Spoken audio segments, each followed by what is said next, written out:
Okay, so I'm Chucky Antonio. I am a sitting three-term barangay kagawad of Barangay Bumerde. I was also a former SK kagawad, so I've been in government for about roughly 10 years, more or less. And now I'm trying to run for a higher position, which is the Councilor of District 3. My personal life, on my own, I have a few businesses that I run and own. I also just got back last August from my master's degree in Singapore. So these businesses are still ongoing, but aside from that, I want to do something that serves the people. That's why I'm running as a government official. What else? I'm very active in charity works, especially in Gawad Pilina. I try to stay fit. I live a very active lifestyle. I do yoga, I do some CrossFit. I like going to the gym, playing sports, basketball, especially. I used to be in the varsity team as well. Yeah, pretty much that's me. That's who I am. If you have any questions, I'd be happy to answer them. So. Your involvement in public service, when did it start? It started when I was 15 years old in 2007. I was a SK Kagawad. So I was part of the Sangguniang Kabataan Council of Barangay. And then 3 years later, I was 18 years old. I decided to run for Barangay Kagawad, and I was the youngest Barangay Kagawad of Quezon City. So now it's my third term of that position.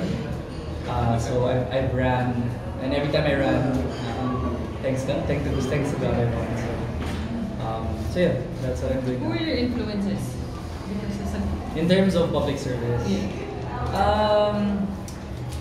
To be honest, there's no one specific person that has been the influence when it comes to public service. Just because my parents are very private people, they're not really into government. It was just me, not my siblings. No one in my immediate family. There's no one that's really into government service.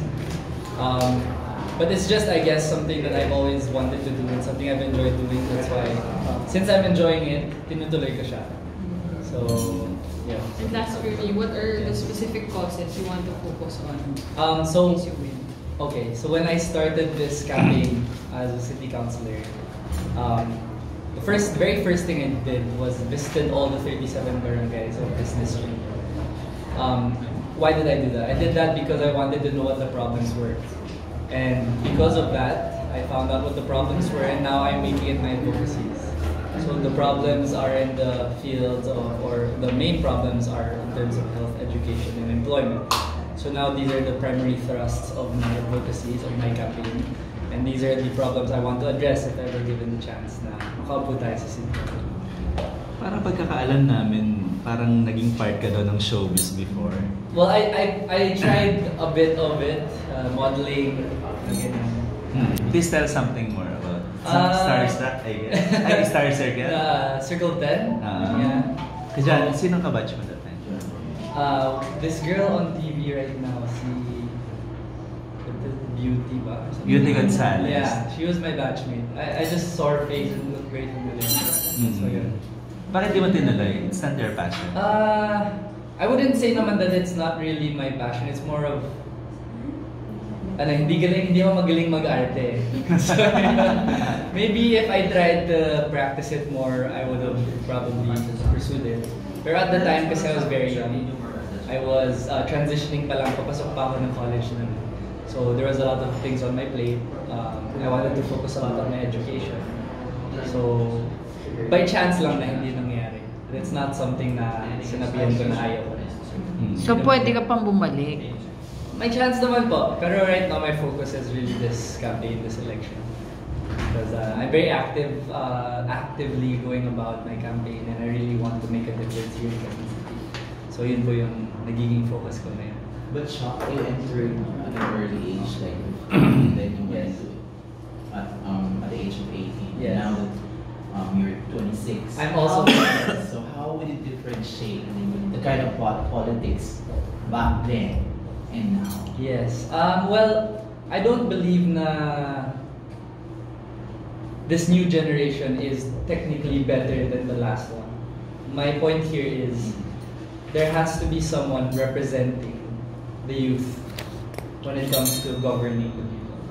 kumbaga, hindi masama yung dati, kailangan lang haluan ng makabago para they can work hand in hand to produce something better. So that's what I'm trying to represent here. I am the youngest, but I don't lack any experience. I have the experience. I would believe also that I have the drive, the aggression to make things better. Even if things are already good, there's still a lot of potential to make it better. So I would differentiate myself by, of course, representing the youth and the programs of the youth and adding some technology into the mix, I would say also. So yeah, that's what I represent. I'd say that's how I differentiate myself. So what certain laws have you parang pursued in enacting it or? Well, okay, so in this barangay, Yes. in this barangay where I am a three-term kagawad, I don't know if it's a lucky thing or an unlucky thing, but we don't have any depressed areas. So most of the work that we do is focused on programs, lifestyle programs, or programs that try to make the life of the people who live here easier. It's nothing too deep when it comes to problems, nothing too hindi masyadong grabe yung mga problema nangyayari dito. So when it comes to enacting laws, it's nothing that big of a deal. It's more of really just bringing down programs, such as wellness programs, lifestyle programs, sports programs to keep the youth active and away from, things, unwanted things.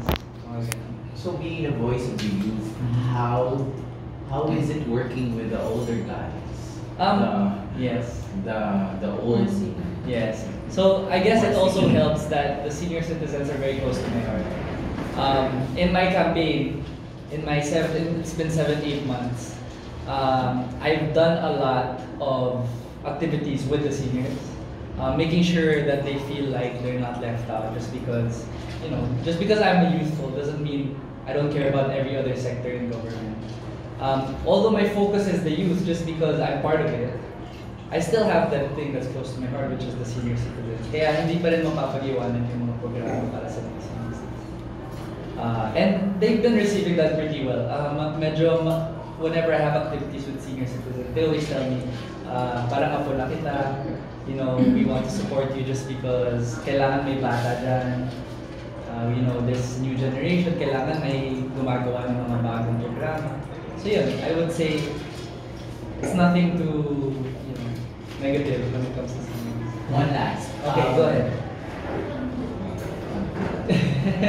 You chose to be independent. Yes. Are you jurist or what prompted you to run as an independent candidate? So it's more of the series of events or the sequences of events that happened that led me to running independent. I have friends in one party, I have friends in the other party.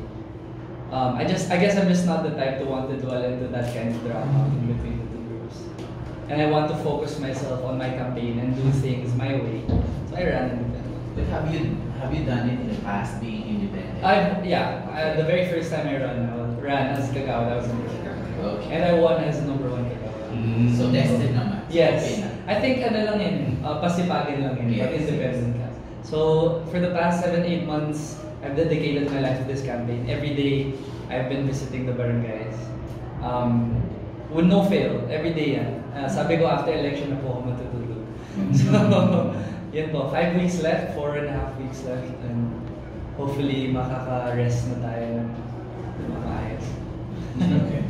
Chucky, I live quite nearby. I'm from District 4, but I know quite a bit about the politics arena in District 3. In District 3, you have a lot of opponents who apparently have really good hold of the masses because they're really political clans. Yes.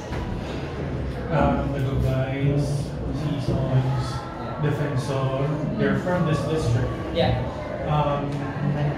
You're an Antonio. Yes. I know that.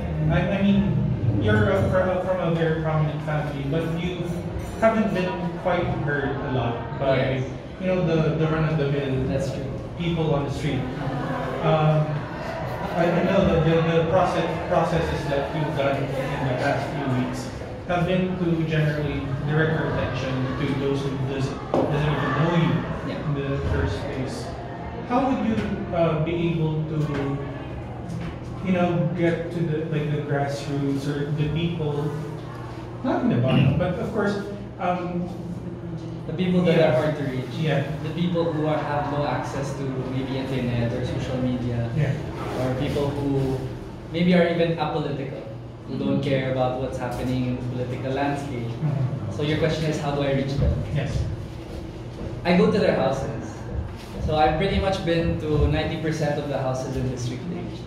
And that's something that someone who is youthful and energetic and aggressive like me can bring to the table. I'm not afraid to go to every house, go to every depressed area, go to every corner of this district just to reach the people. And that's what I've been doing. Siguro that's why my name has been getting out there. I don't know if you heard about any surveys, but you should try to check them. And I guess that's one thing that I'm very proud of because I know that it came from my hard work. And that's something I plan to continue and really push for because this is something I want. This is something I want to happen. And I'm not afraid to work for it. So if I have to do this every day and go to every barangay every day, I will do it. So that's what I've been doing. And hopefully it works. Hopefully, with God's help, we can do this. That's what I plan to do. You're very young guy, but among the current elected officials, are you associated with or good friends with? Good friends with. Yeah, with some of the current councilors of Quezon City or just in your district. Well, sitting councilor, I'm friends with pretty much everyone on every sitting councilor right now. And my family is, especially my parents, just because they're closer when it comes to age. So they have similar groups of friends. So yeah, I think everyone who's sitting right now in this district will be pretty close to. But it's like me personally, not so much. But we're family friends. So. Can you tell us a glimpse of what District 3 actually means? You mentioned healthcare. Yes. So in terms of when it comes to District 3, so I just want to tell you that these problems come straight from the people. This is not something I made up. This is not something I'm guessing. These are problems that are directly coming from the people of the 37 barangays. So when it comes to health, it's the health centers, something that we have to strengthen. Also the public hospitals, something that we have to add budget for, especially when it comes to medical assistance. When it comes to education, it's free education for the youth. When it comes to employment, it's getting the jobs from Quezon City and bringing them to the barangay so that people from Quezon City can benefit from it or get those jobs. So those are the three main things. Are you planning to go to the miles, doing the same things? Like